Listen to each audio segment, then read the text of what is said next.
Welcome to Tech Support, a podcast at Mount Juliet Church of Christ where we encourage and equip people to interact with the biblical text. We are your hosts, Brian LeMasters and Tim Martin. In today's episode, entitled From the Garden to the Grave, we continue our look at the life of Jesus Christ. And today we're going to spend time, we talked extensively about why did Jesus have to die, and so we're obviously going to be talking about his death today.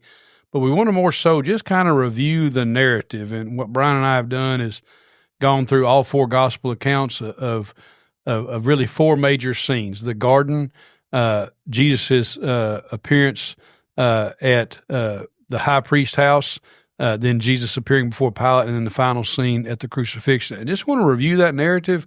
There's a lot of thoughts we've had about maybe we don't read that very often, or we don't think about some parts of it, and it really is the most monumental event that's ever happened in human history as far as God granting us salvation and reconciliation. So we just want to kind of review that narrative, maybe point out some interesting things there, or maybe some differences between the gospel accounts, but just really focusing almost on a review for we can better know the narrative. Yeah, and one exercise that I did for this, Tim, was I printed off the different sections I wanted to focus on in each of the four gospels and just took a highlighter and just marked some things that jumped out to me. So if you're looking for a different way to maybe study this week, or a unique way, that's one way that I recommend going through a passage like this, is to compare more than one gospel. And maybe you don't do all four, but maybe you pick John with one of the other ones, and things will jump off the page more doing it that way. Yeah, and I wonder sometimes, I've never owned a chronological Bible that I remember, but they may be good ones to kind of put all those accounts in with each other and intertwine them. Obviously, it all happened at the same time, but different accounts have different lengths of events on things. So the first thing we want to look at that I'm going to go into is Jesus in the garden. I think Matthew calls it a place called Gethsemane. We know it is in the Kidron Valley area near the Mount of Olives. Jesus and then went out of the city after they had the Passover meal together in that upper room. There's a valley there in the city between the Mount of Olives, which we've heard of a few different times, and he goes into that. And one of the things that people know the most about that event in the Garden of Gethsemane is Jesus' prayer, where he asked God 3 times to say, "Hey, can this cup pass from me?" And he keeps going back to his disciples who are standing watch, I assume anticipating maybe Judas is coming, standing watch, maybe on guard, if you will, keeps asking God, can this cup pass from me? Is there a different way of doing these things? And so we see that. We don't really see that in John as much. There's a lengthy prayer in John 17 about his disciples and what's coming up, and Jesus praying for them. But the prayer that we have in Gethsemane is very, very powerful. But it also tells us a lot about Jesus' humanity and the fact that it was okay to be afraid of what he had coming. It was a terrible, terrible ordeal to go through. I'm pretty certain that Jesus understood crucifixion. I'm pretty sure that he knew that punishment, knew how terrible that it could be, a lengthy time, essentially, where you suffocate to death. Now, many people, often I hear people refer to Jesus sweating blood in the garden. Now, we need to understand Luke is the only one who includes what is a textual variant in Luke chapter 22, verses 43 through 44. Many of you may have that in brackets or an asterisk next to it, or a footnote in your translation that says, "Then an angel from heaven appeared to him and gave him strength.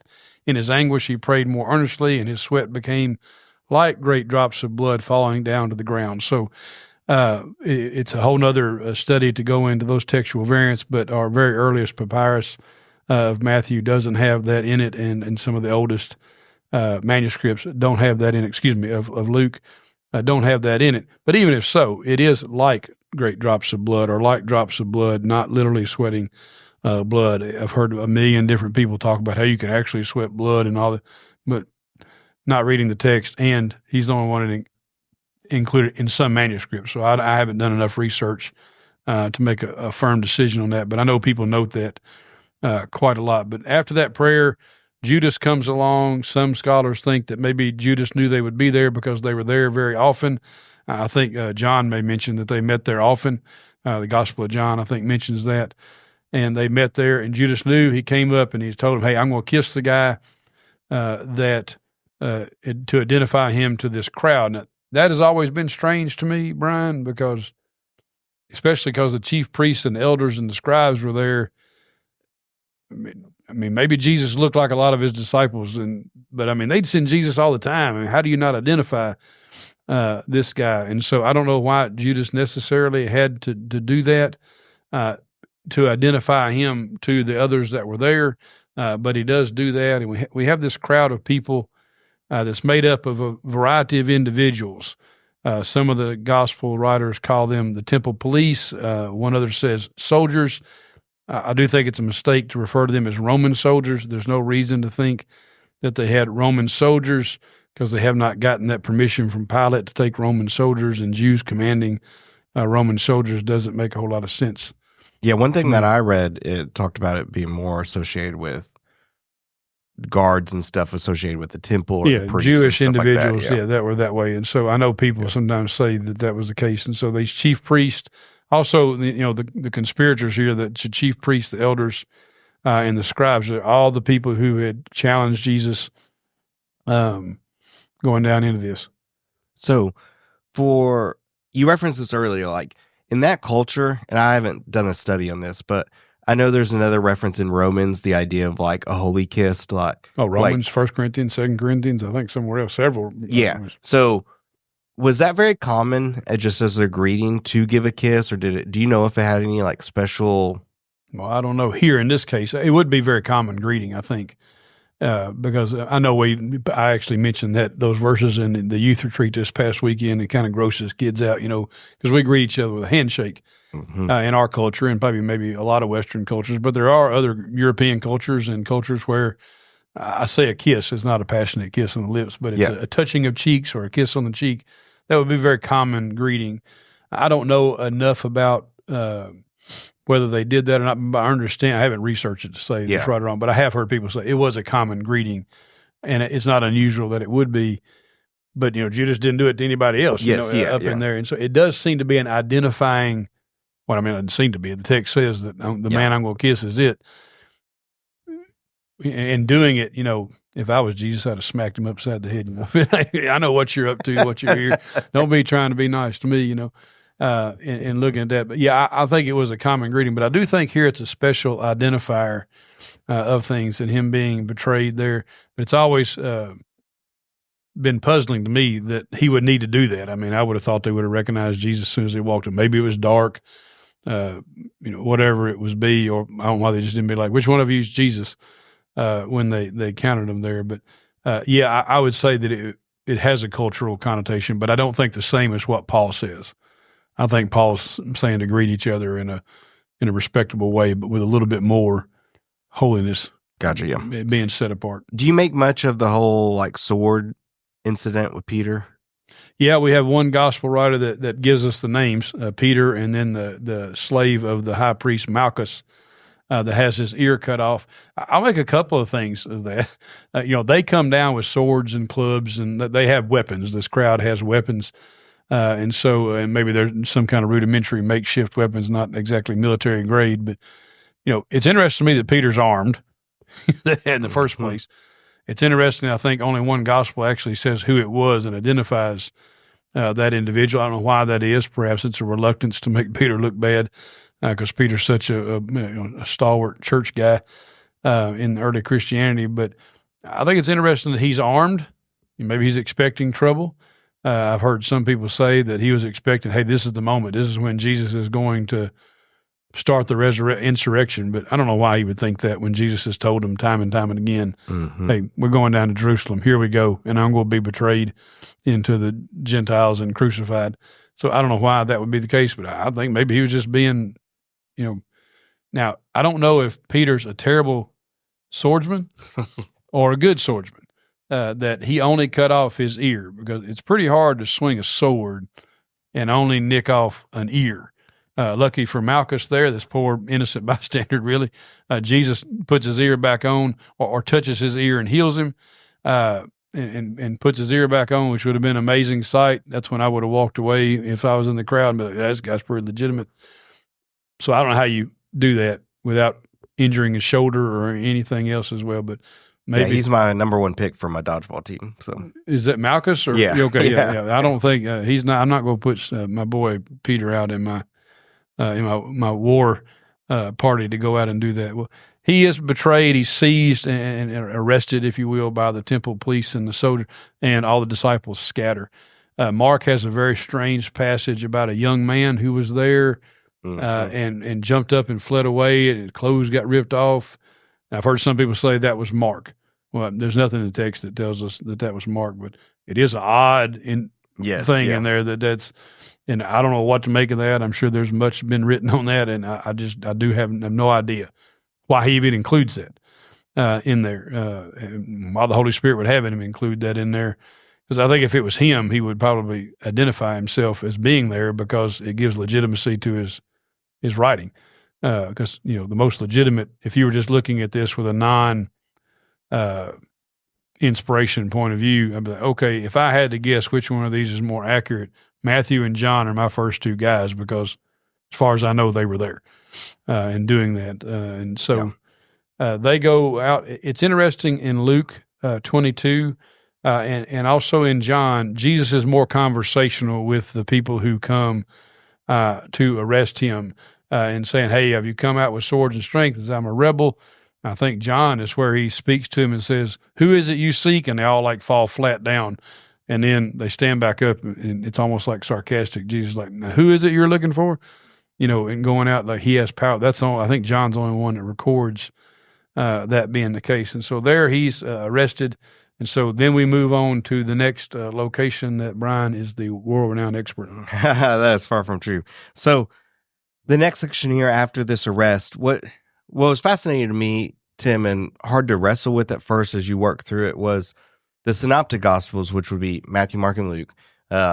You have not as much information, like it may allude to either the high priest or it may allude to Caiaphas. But in John, you have some extra information here that we don't have in the beginning part. So like in John chapter 18, verse 12, it talks about that the Jews had arrested him and bound him, and first they led him to Annas' house. Annas, yeah. I am with pronouncing some of these names. Yeah, I think we're pronouncing that right. I mean, it's just maybe I still feel like somebody back in that day would listen to us and just laugh at us, but yeah, they wouldn't answer to their name. We go no. And his father-in-law Caiaphas, he was the high priest. Now, the best way that I can kind of explain this is how would they have two high priests? Because if you are familiar with the old law, that's not a thing. You have one high priest. But at this time, the Romans still controlled kind of who the Jews had as leaders and stuff like that, because of how this had developed at this time frame. But, if we have a former president, we would still refer to that person as president, even though they weren't necessarily in that office per se, they still kind of held that title and stuff like that. So from what I could tell, he still hold some power just because he was in that office for a long time, even though his son-in-law now is the official high priest. So they would they took Jesus to him first, and you have some interactions that are unique that we don't get in the other gospels there, of some dialogue between them and Jesus. You have where one individual hits Jesus here for the purpose of how he responded to the high priest. In the other gospels, you have somebody beating Jesus, but it's more, all three of those are wrapped up in the idea of, hey, prophesy to us who it is that is striking you, where this scene, it's different. It's about, they felt like he disrespected the high priest.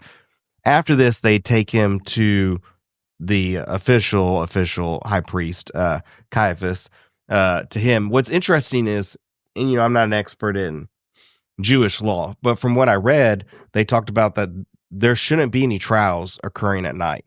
So this is a shady thing to begin with, is that the Jews are conducting this interview, kind of a trial, it's not normal that they're dealing with this. And it happens to go all through the night because there's this other gathering when you get to the morning of the chief priests and elders of the Jews there, that they kind of come up with their plan, and then they are going to take him to Pilate there. So they don't go according to the book from everything that I could see here.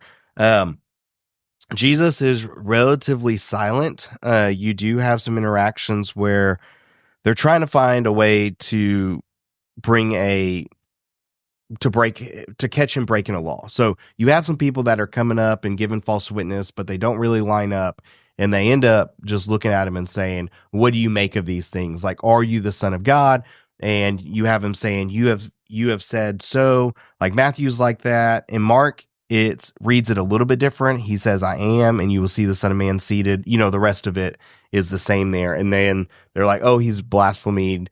Now we have what we need to be able to kill him there, from that interaction there.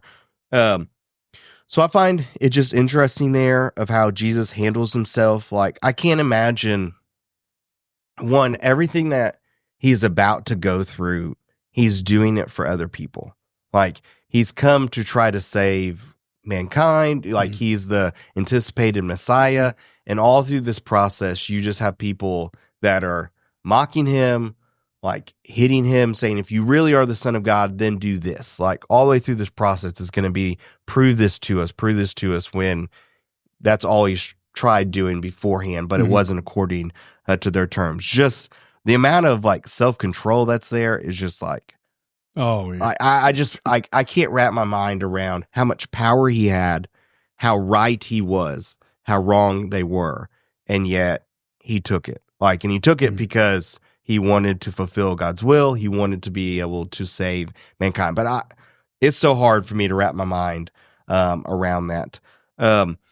You do have Peter's denial that Jesus predicted in one location would be John 13:38. That he's gonna deny Jesus 3 times before the rooster crows.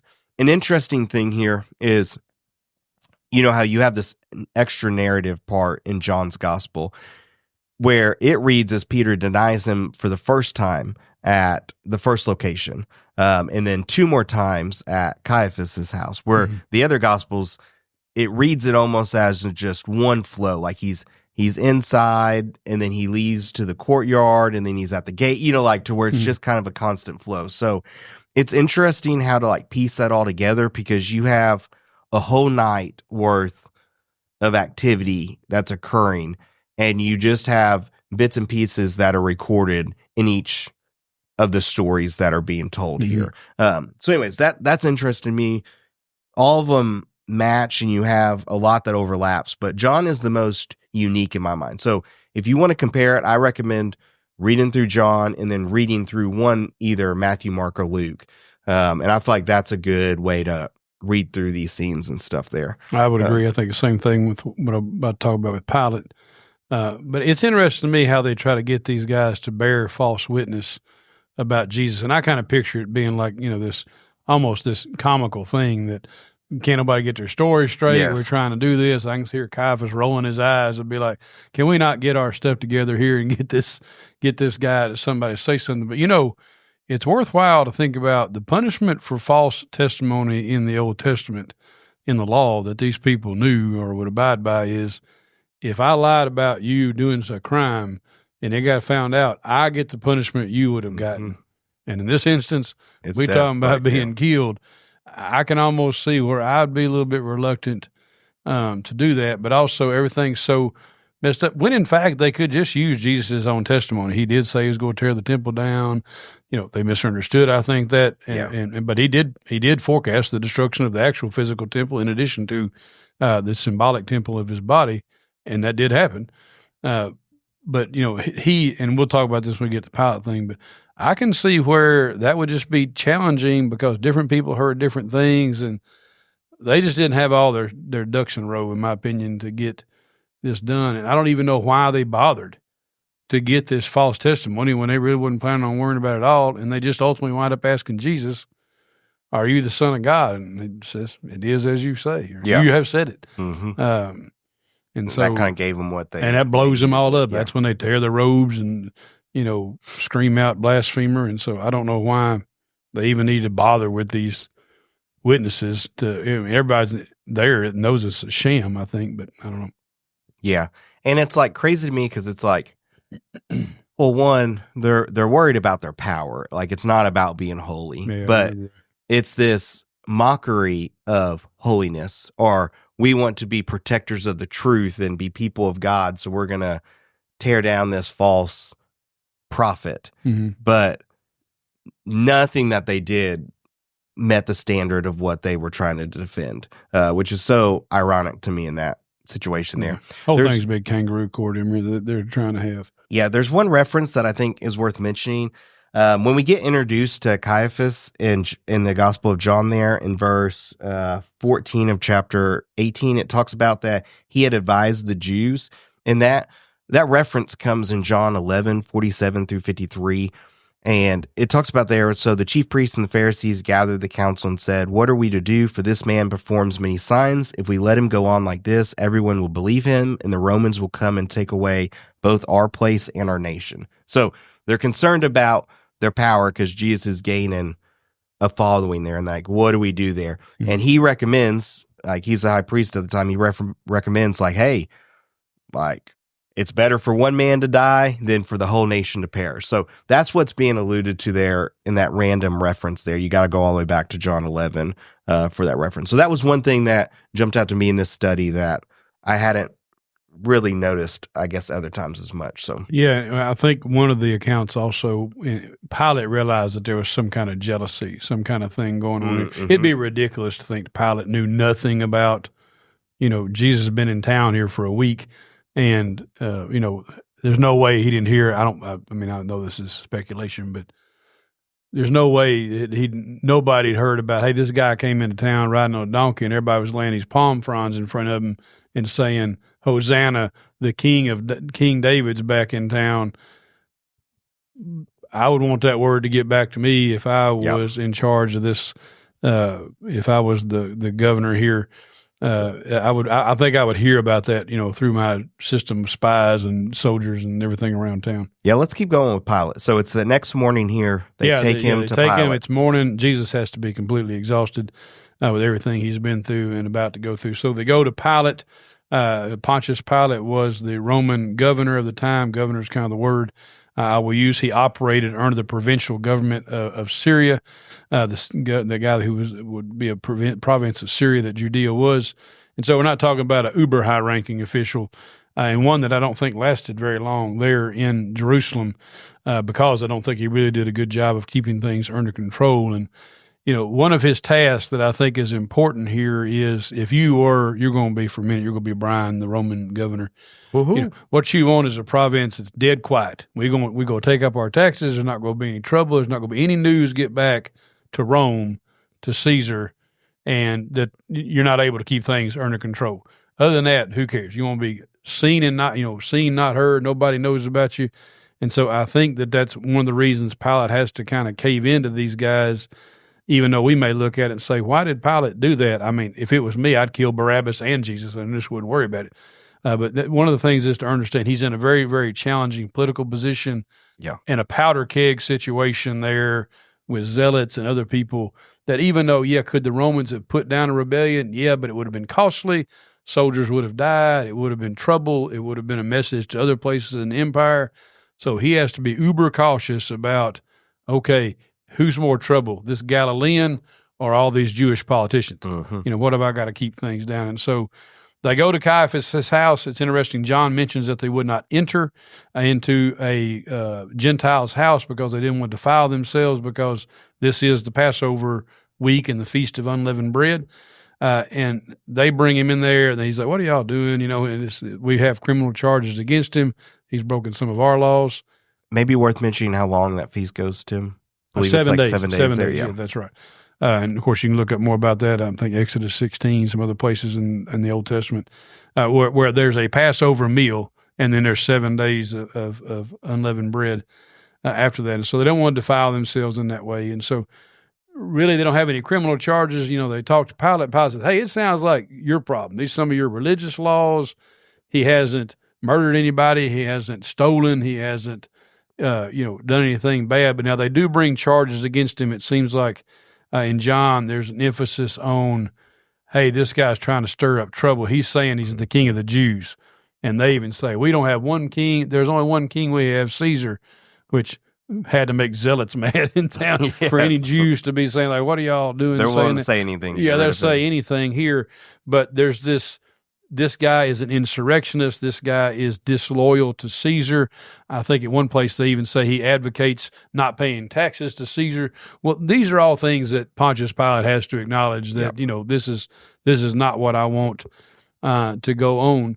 And in John, when Pilate turns around, and I don't know if sarcastically or tongue in cheek, and be like, "Hey, are you the king of the Jews?"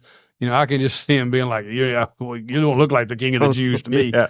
And we don't have this in other accounts, but in John, Jesus answered, "Do you ask this on your own, and did others tell you about me?" Pontius replied, "I'm not a Jew, am I? Your own nation and chief priests has handed you over to me. What have you done?" Jesus answered, "My kingdom doesn't belong to this world. If my kingdom belonged to this world, my followers would be fighting to keep me from being handed over to the Jews. But as it is, my kingdom is not from here." And then Pilate asked him, "So you are a king?" Jesus answered, "You say that I am a king. For this I was born, and for this I came in the world, to testify to the truth. Everyone who belongs to the truth listens to my voice." And then my favorite Bible verse is this first part, is Pilate asked him, "What is truth?"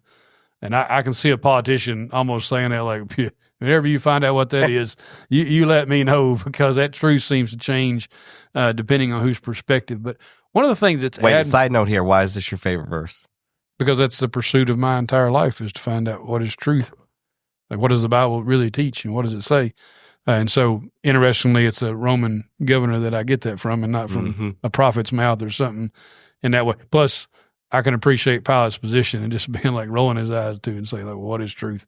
Or maybe it's a legitimate question, but like, okay, you tell me, because there's a pursuit of this. Pilate gets, I want to say, a bad rap. Now, I don't want to excuse the fact that he allowed Jesus to be crucified, but ultimately we're happy that he did, because without Jesus' crucifixion, we don't have salvation from our sins. So I don't want to throw Pilate under the bus, but in many ways, this is a really good example of people who think the Roman world was mayhem and debauchery. Pilate is seeking justice here. He is acting in the way he should. He is a righteous judge here in trying to really, because it would just been if Pilate was just some crazy guy that wielded power, at will, he could have been like, "Okay, fine, we'll kill this guy. Let's go, and I'm ready to have my lunch." Yeah. Why am I being bothered with this? It seems to be. Well, I agree with you on that principle, that he seems to defend Jesus to the point where he's got to make the choice: is it Jesus or me? Like, am I going to sacrifice my position, my life, like my role for this man? And then that's where it's like, my hands are tied. So, yeah, that's right. I wouldn't trust these yahoos not to go behind my back and report me to my superiors in Syria, or even all the way back to Rome. And so it does ultimately wind up being a very, very, it's a political rock and a hard place for him to do. I think he is unjust in the end, but he many times tries to get out of this whole affair. And sometimes it's interesting. John records this lengthy response, and the reason I put that in is most of the other synoptics really don't record Jesus saying anything. We see that Pilate tries to pass the buck back to the Jews and say, "Look, he's your problem. You got to deal with him." And they're like, "Well, we can't kill anybody." Well, I don't know about that.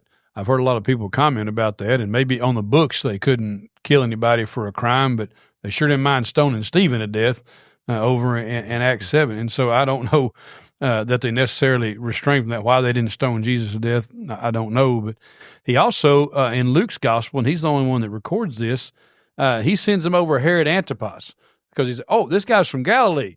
Well, I just happen to have Herod Antipas is in town, who's the Tetrarch of Galilee.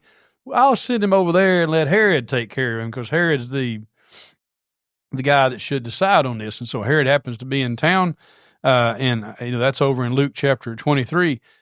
Herod checks him out, and he's kind of like, "I don't know anything either that we would kill this guy." And so they have some correspondence there with him, and he doesn't think so either. And Matthew records that Pilate's wife comes to him and says, "Hey, look, I've had a troubling dream about this guy. You need to separate yourself from that." Now, I don't know the origin of that dream or whatnot. I'm a guy who kind of believes that these people that did have some divination abilities and things like that don't come from God necessarily.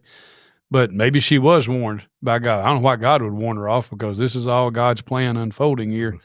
But everything about Pilate is just this red light after red light about, "I don't think I need to do this." And, of course, ultimately he does go. So then he tries another out, and he says, "Okay, I'll tell you what, I've got this Passover tradition that I do. and obviously hadn't been gone for a long time because he wasn't governor there for that long. I'll release somebody to you. And to me, this is a dumb politician move right here. And one of the reasons maybe Pontius Pilate wasn't all that successful and disappears into history.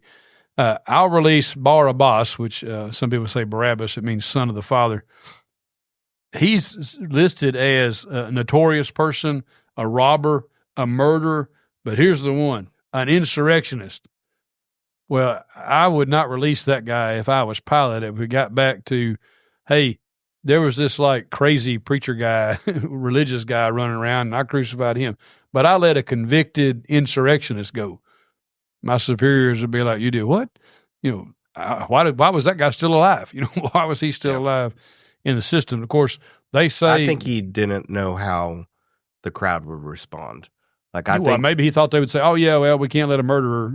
Yeah, it's in like, okay, well, clearly the right choice is Jesus here, but but he wasn't. He wasn't reading the room, brother. No. I mean, he was not a good politician there in that sense of saying, "Okay, I should know that they're going to pick Jesus." And so, I don't know what happens to Barabbas in the long term, but eventually he just caves in and says, "Okay, this is what we're going to do." He has Jesus flogged with a terrible beating.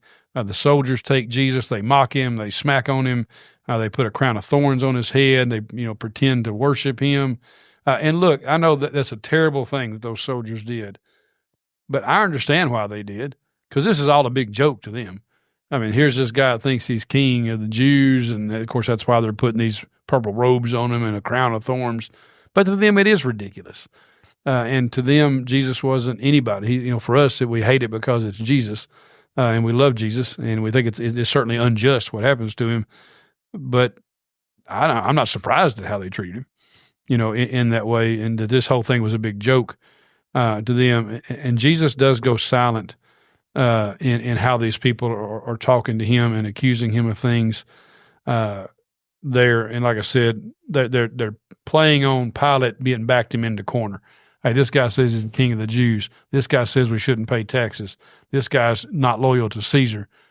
Those things are backing Pilate into a political corner where he can't have this northern province of Judea having all this trouble. And so it eventually comes back to him. Of course, he symbolically washes his hands of Jesus, but he does ultimately allow him to be crucified. All right, we want to move on to that, our final scene here. If it pleases you. Let's do it. All right, so let's just stay with Gospel of John here. So we're looking at John 19, around verse 16, 17 is where it picks up here. But I find it interesting that you have this individual that's mentioned in some of the different Gospels here as having to carry the cross of Jesus, and talk about being at the wrong place at the wrong time. Because it seems to be, from what I could tell, just a random individual that they picked to carry this beam for Jesus. Mm-hmm. So you got Simon of Cyrene. What I think is interesting is in Mark, he adds the detail that he's the father of Alexander and Rufus, which I think that's interesting why he throws that in there, unless that meant something to that audience. It had to be somebody, I think maybe even people who may have become Jesus followers. Yeah, that's my gut. Otherwise, they're like, okay, I'm glad that you put that in there, Mark, but I'm not being into Alexander or Rufus. And I think we do have some people. Certainly we have, there's probably a lot of people named Alexander in the Greek world, okay? But Rufus, unusual name, I think does appear elsewhere in the New Testament. I don't know if it's the same individual, but yeah, I'm like you. Whoever it was, it had to mean something to Mark's audience, that they mentioned that. Yeah. By name. So I don't know that he was a believer at this point or that he ever became a believer, but I lean in the direction it only makes sense if his children ended up becoming believers, which is interesting when you think about just the whole situation of it could be a terrible thing that he had to do that led to this. When we walk through this narrative in this scene, Luke has an interesting interaction that's unique to him where Jesus talks to the daughters of Jerusalem where they're weeping, and he says, hey, don't weep for me, weep for yourselves. And several verses there in Luke chapter 23, 28 through 31 there. I'm going to read this just because I know we talked a lot about the theology there, but I also want us just to recognize the hardship here. This is picking up in Matthew 27, 39 through 44. wagging their heads and saying, "Who would destroy the temple and rebuild it in 3 days? Save yourself. If you are the Son of God, come down from the cross." So also the chief priests and the scribes and the elders mocked him, saying, "He saved others. He cannot save himself. He is the King of Israel. Let him come down now from the cross, and we will believe in him. He trusts in God. Let God deliver him now if he desires him. For he said, I am the Son of God." And the robbers who were crucified with him also reviled him in the same way.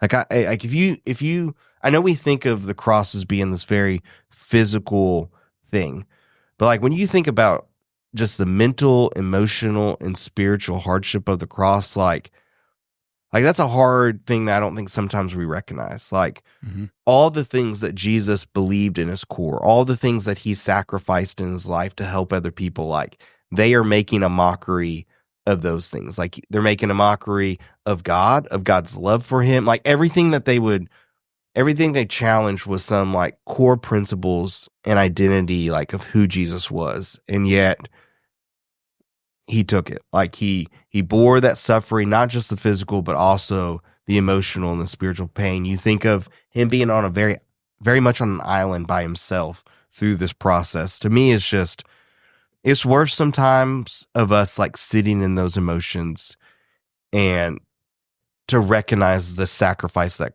that Jesus went through for us. Not just the physical hardship, but the emotional, the mental, and the spiritual hardship as well for that.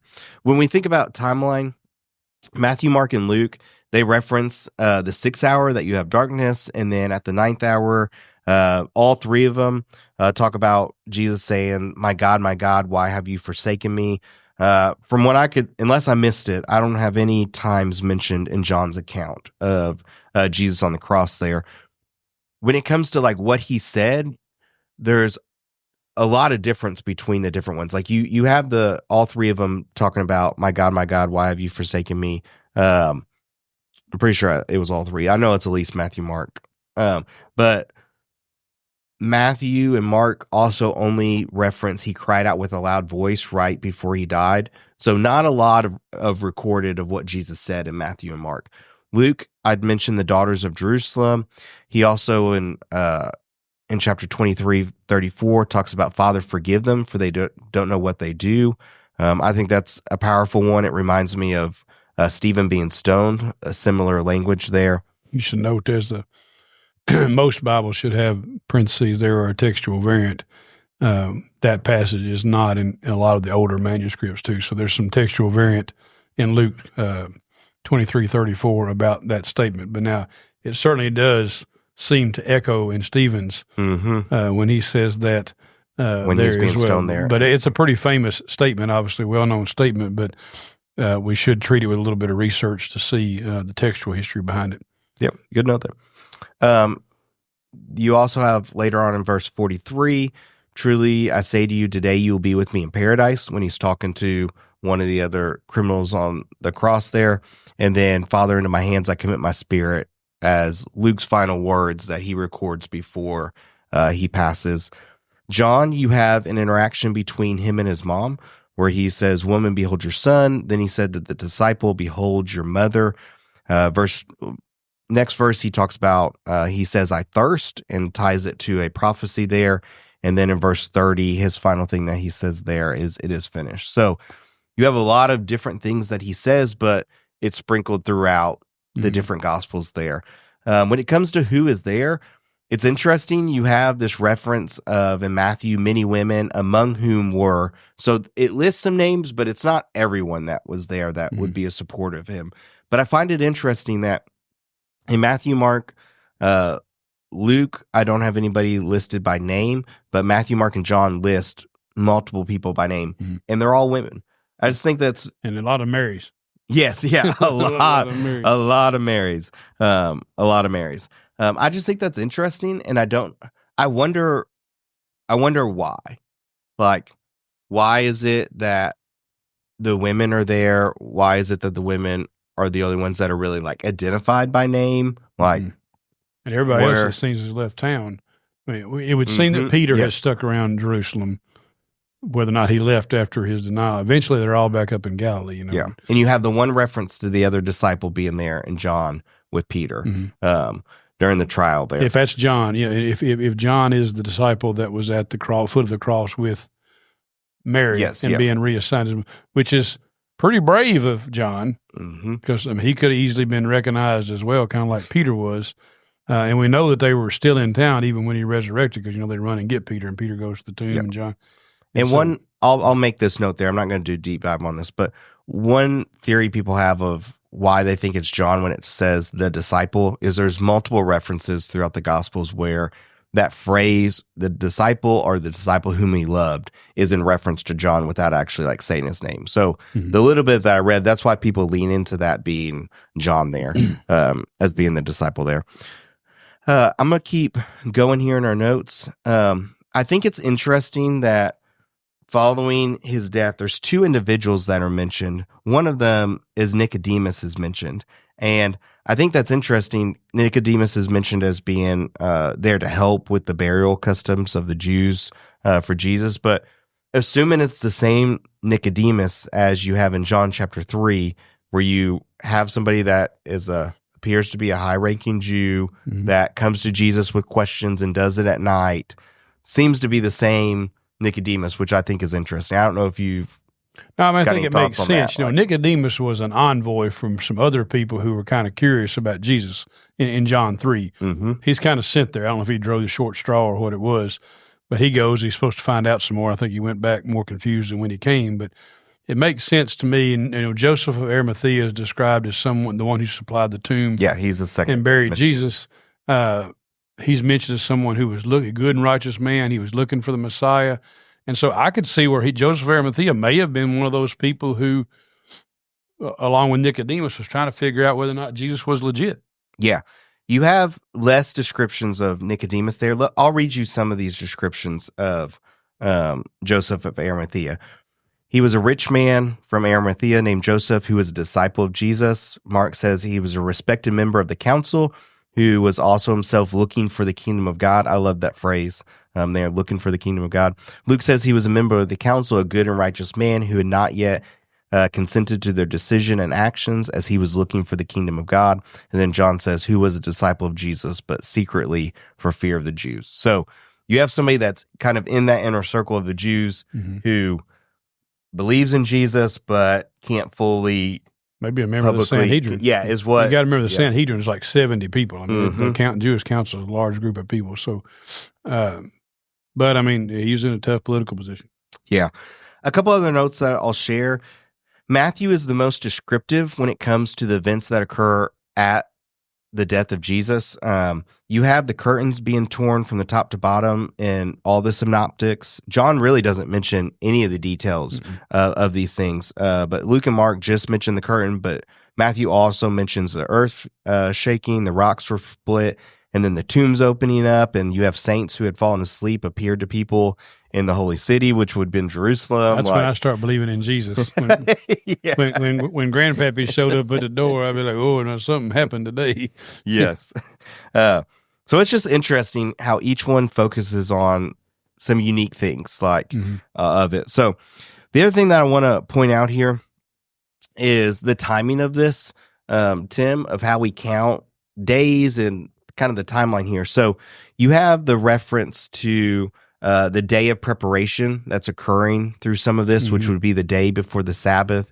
And in Deuteronomy chapter 21, 22 through 23, it speaks of not leaving a man killed on the tree overnight. So there was this urgency to get Jesus off the cross and into a grave before the Sabbath hit for the Jews. Before sundown. Because they weren't supposed to be doing that during the Sabbath, and they couldn't leave him there overnight. So the timeline here that it looks like working backwards was you got Friday where Jesus is being killed, placed in the tomb. No one goes to the tomb on Sabbath because it's the Sabbath day. And then Sunday morning there we have where the ladies go to the tomb, and you have all the resurrection narratives and stuff like that there.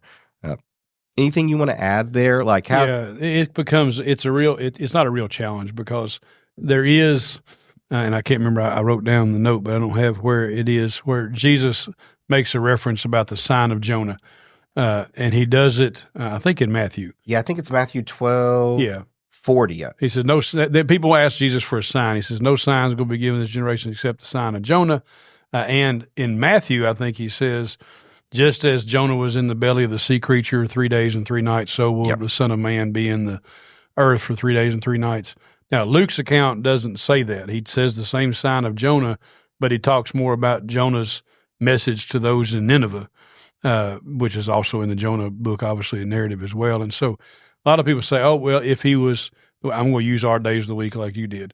If the day of preparation when he was crucified was Friday, and then the next day was the Sabbath, and he was raised early on the first day of the week, there's no argument about that. What we call Sunday, the day after the Sabbath, was the day he was resurrected from the grave. That can't be argued with. I know that there are certain Christian traditions who do, but early on the first day of the week, he did. Well, he was not in the grave 3 nights, or even during 3 nights. He obviously, if he was buried near sundown on that Friday. So a lot of people go back and say, oh, well, that doesn't jive with what he said about Jonah. Now, I hate to think something very, very figurative with Jonah, that statement about Jonah overrides what is, to me, very literally read in the gospel accounts, who are not speaking cryptically or not speaking prophetically. Jesus died on the day of preparation, and they wanted to get him down off that cross before the Sabbath started that evening. Jesus died relatively quickly on the cross compared to most people that got crucified, we think. So there's no question to me, on the day we call Friday was the day that Jesus was crucified. He was arrested on Thursday night, went through all that rigmarole, and that he was in the grave unattended on Sabbath, and they go back the next day to prepare the body, to finish the preparation of the body they didn't get to do with spices or whatever they were going to do with the body. But now the tomb had been sealed, and I think on the next day is when the tomb was, we'd have to read all this in the resurrection narrative, that it is the next day that they seal the tomb up, so that, because he hears, hey, the Jews go to Pilate and say, hey, by the way, this guy's been saying he's going to come from the grave. His disciples will steal his body. Stones him in place, but they send guards. Yeah, that's right. So the stone could have been moved that morning if they needed to get into the body and not steal it. But I just hate and only Matthew records that statement of Jonah. Luke records it in a completely different way, and maybe a whole different instance. I don't want to say that it has to be the same instance. But I don't think if I was just a plain reading of the gospel text, for example, if I had Luke, Mark, and John and didn't have Matthew, I would definitely understand it to be he was in there on part of the day on Friday, a whole day, and then part of the day with the day starting at sundown, he was in the grave on 3 different days. Yep. But he was not on 3 nights, if we go with that route. I know some people have said, no, he crucified on what we call Thursday, so he was in the ground Thursday night, Friday night, Saturday night, so it meets but then he puts him in there in 4 days. So, I mean, it's you can't go, if he was in there during the day on Thursday, during the day on Friday, during the day on the Sabbath, and during the day on Sunday. So I know there's a lot of people who've done a lot of research into that, but I think a plain reading of the text would lead me to believe he was crucified on the day before the Sabbath and he rose the morning after the Sabbath. Yeah, to me, the narratives as you read through there, they don't mention the Jonah thing. That was earlier on in the Gospels. And I agree with you. I think it's more of a talking big picture thing, just like Jonah. They were wanting a sign and all those different things. But yeah. Tim, before we wrap up here, we've kind of hit our time here. And you got a closing thought? No, I think it's important for Christians to read these passages. And often. I think the gospel is the most important, and this is a personal opinion, but I think the gospel is the most important thing for us to read because I think sometimes we get bogged down in ecclesiology and theology and things like that, and we just forget to read the story of Jesus Christ. And as you, I think, well said and alluded to, just what he went through, the shaming, the pain, the suffering that the creator of the universe, God in flesh, went through for us. That ought to be the reminder that says, you know what, I ought to do what he says I should do. And I ought to accept this free gift of God, and I ought to act in the way that Jesus commands me to act, because look what he did for me. When we drift away from that as the central message of all of Christianity, then we drift away from the most powerful thing we could ever have. Yeah, and when you just think of within the Gospels, how they allocate their time, not even all 4 of them deal with the birth. You think of the Transfiguration, you think about the Lord's Supper, pick any key moment. Nothing gets close to touching the time that they spend on these few days here in each of the Gospels. Like the details that we get, the time that you're really going through and being exposed to what happened here. Like this is, everything goes back to this, like goes back to the cross. Like, and I just think of that phrase afterwards where it's the centurion and those were with him. They give that statement of faith to some degree. Truly, this was the Son of God. Like, and everything goes back to this moment that this is the Son of God who came and died for our sins. And when he's raised up out of that grave, like we have new life through his sacrifice and his conquering of death. So definitely something that we need to spend time focusing on and writing on our hearts. If you got any questions or suggestions for topics, let us know by emailing us at podcast@mountjuliet.org. To our fellow students of Scripture, thank you for joining us for Tech Support. We hope you will join us next week. This is a podcast of the Mount Juliet Church of Christ. You can find more personal growth resources like this one at mountjuliet.org/resources. The Mount Juliet Church of Christ exists to glorify God and make disciples by helping people grow in Christ, love one another, and serve others.